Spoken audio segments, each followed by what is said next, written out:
Hello everyone, this is अभिषेक। आप लोगों का फिर से स्वागत है हमारे ड्राइंग क्लास में। आज है डे 7 नई टेक्निक के साथ। तो यहाँ पे लास्ट का रिस्पांस बहुत अच्छा आया। आप लोगों ने बोला कि फ्लावर बताने के लिए एक बार और। तो यहाँ पे देख रहे हो ना कि सबसे पहले एक टेक्निक है आउटलाइन ड्रॉ करने के लिए।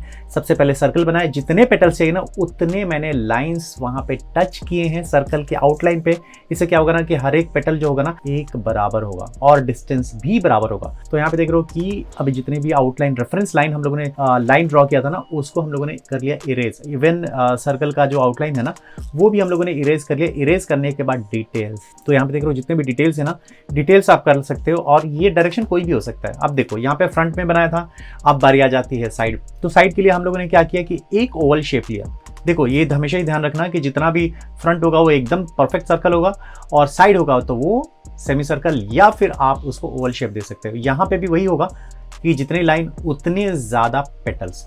तो यहाँ पे हम लोगों ने पेटल्स भी बना लिए हैं और डायरेक्शन देख रहे हो ना कि एकदम वैसा ही लग रहा है जैसा हमें देना चाहिए था। तो यहाँ पे कंप्लीट हो चुका है इरेज, फिर से हम लोगों ने कर लिया। तो यहाँ पे आप समझ गए ना कि कॉन्सेप्ट क्या है। आप चाहे तो और ज़्यादा आप डाल सकते हो, जितने फ्लावर चाहिए और ज़्यादा यहाँ पे आप अपने चॉइस के हिसाब से भर सकते हो, डिटेल कर सकते हो। तो ये एक मैंने आपको एक कॉन्सेप्ट बताया, ये एक टेक्निक है। तो यहाँ पे ना आपको टेक्निक सीखना है। तो यहाँ पे बारी आ जाती है अभी लीफ की। तो लीफ कैसे ड्रॉ करना है इससे पहले हम लोग जान चुके हैं। अब लीफ को डायनामिक शेप कैसे देना है तो आप अपने हिसाब से कर सकते हो या फिर आप रेफरेंस ले सकते हो। कई सारे इमेजेस होंगे और मैं यही सजेस्ट करूंगा कि कोई ड्राइंग ना लेके रेफरेंस, आप कम से कम ना एक रियल फोटो को लीजिए। उससे बेनिफिट क्या होगा ना कि गलतियां की चांसेस कम होती है। तो यहाँ पे देख रहे हो कि एक एक जो डिटेल है, लीफ है, लीफ के अलावा सब लीफ जो भी कहते हैं ना वो बहुत सारी चीज़ें होती हैं, उसको भी आप ड्रॉ कर सकते हो। हम लोगों ने एक एक करके ड्रॉ कर लिया। अभी क्या हो रहा है, सिर्फ और सिर्फ आउटलाइन ड्राइंग हो रही है। तो आउटलाइन हम लोगों ने यहाँ पे ड्रॉ कर लिया है, डिटेल्स भी डाल दिए हैं। और इसमें जो परफेक्शन किस में आता है, परफेक्शन आती है शेडिंग में। तो यहाँ पे एक एक करके सब जितने भी लीव्स हैं ना वो हम लोगों ने ड्रॉ कर लिया। और मैंने आपको बता दिया है कि यहाँ पे जो पहला आउटलाइन है ना वो हम लोगों ने HB पेंसिल से किया है। अब बारी आ जाती है शेडिंग की। तो एक ही पेंसिल से हम लोग शेड करने वाले हैं आज, जो कि है 4B। 4B इसलिए होता है ना कि ये थोड़ा सॉफ्ट होता है और डार्कनेस भी ज़्यादा होता है। तो यहाँ पे देख रहे हो ना कि जो पहले एक एक पेटल को आपको शेड करना है। और यहाँ पे देख रहे हो ना कि पेटल का जो शेप है ना एक सर्कुलर शेप में है। तो शेडिंग भी उसके आउटलाइन जो है ना कर्व में है, दूसरे राइट साइड का भी कर्व में है। तो उसके अकॉर्डिंग करना है और आउटलाइन को शार्प भी करना है। शार्प करोगे ना तो उससे क्या ना कि हेल्प मिलेगा कि कहाँ से आपको शेडिंग करनी है। और ये टू वे शेडिंग है, जहाँ से फ्लावर ग्रो होता है वहाँ पे आपने शेडिंग की, डार्क किया। अब किनारे की तरफ से भी करना पड़ेगा। क्यों करना पड़ेगा? क्योंकि इसमें आपको ना एक कर्व पता चलेगा कि किस तरीके से मुड़ा हुआ है हमारा फ्लावर का पेटल।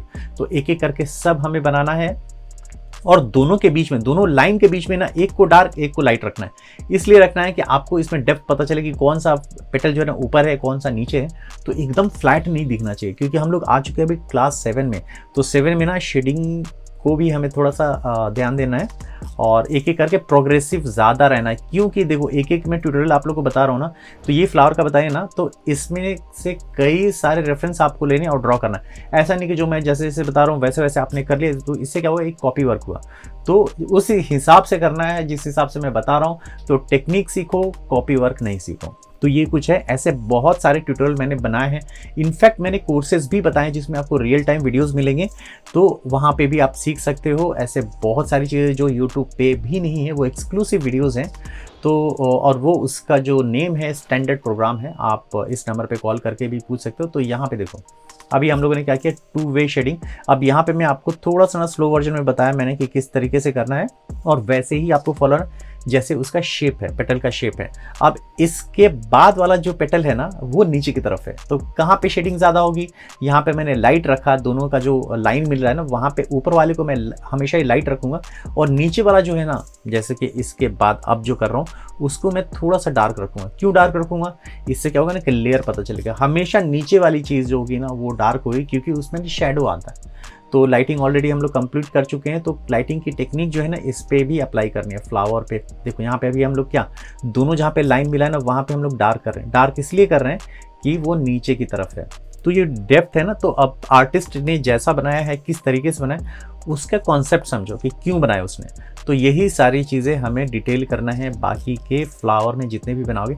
अब ये जो है ना, आप एक फ्लावर बना लिया, रोज़ बनाओगे या जो भी फ्लावर बनाओगे, तो कॉन्सेप्ट यही रहेगा कि लेयर आपको करना है, कौन सा लेयर ऊपर है, कौन सा पेटल नीचे है, वैसे उसके हिसाब से आपको शेडिंग करनी है, ड्राइंग करनी है। जैसे यहाँ पे भी देख रहा हूँ ना कि एक एक जो भी बना रहा हूँ, ये अगर नीचे का पार्ट है ना, तो उसको मैं दोनों लाइन के बीच में मैं डार्क रखूँगा। तो इस तरीके से आपको कर लेना है, और आने वाले ट्यूटोरियल में आपको और भी डेप्थ में पता चलेगा, क्योंकि एक फ्लावर जो ऐसी चीज़ें हैं ना, जो शेडिंग है ना, जो आपको बहुत ज़्यादा हेल्प करती है। इनफैक्ट पोर्ट्रेट के लिए मैं हमेशा ही कहता हूँ कि फ्लावर की ड्राइंग मस्ट है। अगर आपने फ्लावर की ड्राइंग नहीं की तो प्लीज़ उसको कीजिए, क्योंकि यही जो शेडिंग है ना, जो इस पे जो शेडिंग टेक्निक यूज़ होती है, वो पोर्ट्रेट पे भी यूज़ होती है। तो ये बहुत क्लोज टू पोर्ट्रेट है, तो इसको हमेशा इग्नोर मत कीजिए। और जैसा मैंने आपको बता दिया ये, तो इसके हिसाब से आप, जैसे ट्यूलिप हो गया, रोज़ बता दिया मैंने, और भी डैफोडिल्स, मतलब कई सारे फ्लावर्स हैं ना, वही शेडिंग टेक्निक यहाँ पे मैंने आपको स्लो करके भी बताया था। तो अब बारी आ जाती है जितने भी अब लीव्स बचे ना, तो लीफ की शेडिंग भी ऑलरेडी बता चुका हूँ मैं। इसमें थोड़ा डायनामिक शेप है। डायनामिक शेप के बाद आपको ये ध्यान रखना है कि दो पार्ट होते हैं लीफ के, बीच में डिवाइडर होता है। तो एक पार्ट को आपको डार्क रखना है, एक तरफ से आपको लाइट रखना है। क्यों ऐसा होता है? क्योंकि लाइट के डायरेक्शन के हिसाब से हम लोग करते हैं।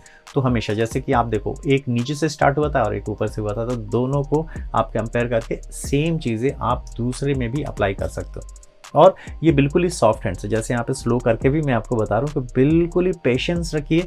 मेरे वीडियोस थोड़े फास्ट जा रहे हैं, इसका मतलब ये नहीं कि मैं फास्ट कर रहा हूँ, ये स्पीड बढ़ाई गई है। तो मैं कर रहा हूँ पूरे पेशेंस के साथ, बहुत हल्के हैंड से। और आप उतना पेशेंस तो आपको रखना पड़ेगा। ऐसा नहीं कि मुझे 5 मिनट या 10 मिनट के अंदर में कंप्लीट कर लेना। टाइम लगाओ, अगर एक ख़राब हो जाती है तो दूसरे फ्लावर को भी आप कुछ आराम से कर सकते हो। तो यही टेक्निक, जैसे मैंने आपको बताया ना, डेप्थ कैसे देते हैं, तो डेप्थ वगैरह भी जो है ना, आप उसको दे सकते हो। और यही सेम टेक्निक, जैसे मैंने आपको बताया था ना कि लाइट कैसे पड़ रही है लीफ पे, तो उसको भी आपको देना है। और लीफ ऐसा हो सकता है कि फ्रंट में हो सकता है साइड में भी हो, तो उसके अकॉर्डिंग आपको शेडिंग करनी है। तो ये एक कंप्लीट, मैं कहता हूँ कि फ्लावर के हिसाब से शेडिंग के लिए ना बहुत अच्छा एग्जाम्पल है। इस तरीके का एग्जाम्पल अगर आप लोगे ना, तो बहुत जल्दी ही आप ग्रो करोगे। इसलिए मैं ऐसे ही ट्यूटोरियल ले रहा हूँ, जिससे कि आप 30 दिन के अंदर में ड्राइंग अच्छी तरीके से सीख जाओ।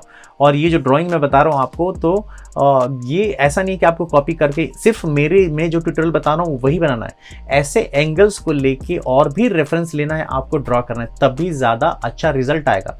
क्योंकि ये तो क्या हो गई, कॉपी वर्क। अब आप जो स्टार्ट टू एंड करोगे तो वो ज़्यादा अच्छा होगा। तो इस तरीके से आप कर सकते हो। इसके अलावा, जैसे मैंने आपको बताया कि जिस स्पीड से अभी आप देख रहे हो, इसी स्पीड से मैंने ट्यूटोरियल बनाए हैं। इनफैक्ट मैंने यूट्यूब पे भी रखे हैं, लेकिन वो मेंबर्स के लिए। अगर आप स्लो वर्जन के ट्यूटोरियल में भी इंटरेस्टेड होगे कि आपको स्लो वर्जन वीडियोस चाहिए, तो आप ज्वाइन कर सकते हो, जो कि स्टार्ट है 29 रुपीज़ से। तो वो भी आप कर सकते हैं, इस वीडियो के एंड में पता चलेगा। तो मिलते हैं कल एक और ट्यूटोरियल के साथ, तब तक के लिए बाय, टेक केयर। यूट्यूब पे जाके आपको टाइप करना है स्केचबुक बाय अभिषेक, मेरा चैनल ओपन हो जाएगा।